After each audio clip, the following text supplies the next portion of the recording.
अक्कलकोट श्री स्वामी समर्थ महाराज यांचे नुसते नामस्मरण जरी केले तरी मनाला एक वेगळाच आनंद मिळतो. प्रत्येकाला वाटत असतं की आपल्या कुटुंबातील प्रत्येक सदस्यांवर स्वामी कृपा असावी. प्रत्येक अडचणींच्या काळात संकटात भिवू नकोस, मी तुझ्या पाठीशी आहे, हा दिलासा हवा असतो.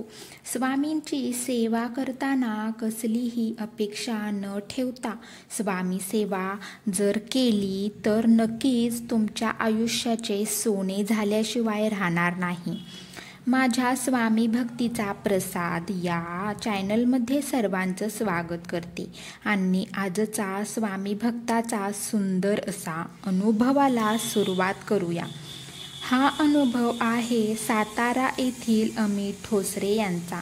ते दादा म्हणतात, माझं घर आणि कामाचा ठिकाण यात सुमारे 40 किलोमीटरचं अंतर आहे. ते म्हणतात, प्रवास तर दररोज करायचो पण असेच एकदा त्यांना अचानक कामावरून घरी जाण्यासाठी थोडा उशीर झाला. त्यामुळे त्यांनी घाईघाईने प्रवासाला सुरुवात केली.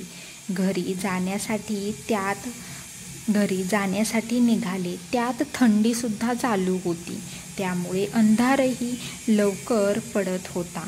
पण त्यांना अंधारातून घबाडकी घाटातून जायचे होते. ते तेथून चालले असताना त्यांना अचानक फोनचा आवाज ऐकू आला. तेवढ्यात त्यांनी दुचाकी बाजूला घेतात आणि फोन काढणार तेवढ्यात अचानक एक ट्रक वेगाने मागून येतो. साधारणतः माझ्या गाडीपासून तो ट्रक काहीच अंतरावरून होता. अंतरावरून चालेला एकदम गेला. तोही सरळ जाऊन दरीत कोसळला. त्याच्या हे लक्षात आले की जर गाडी थांबवली नसती तर आपण सुद्धा आता त्या ट्रकसोबत गेलो असतो. काय झालं असतं? नंतर काही वेळाने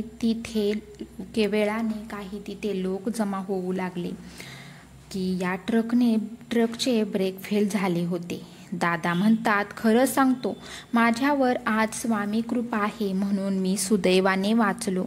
ह्या सगळ्या गडबडीत ते कुणाचा फोन आलाय ते बघण्यासाठी सुद्धा विसरले.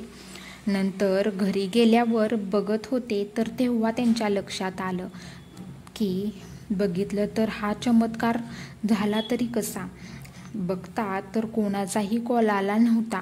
मी नोकरीला लागल्यापासून आतापर्यंत अशी कधीच गाडी थांबवली नाही रस्त्यावर. पण स्वामींनी आज त्यांची प्रचिती दिल्याबद्दल मनापासून स्वामींना धन्यवाद. स्वामी अशी प्रचिती वेळोवेळी देत असतात. तर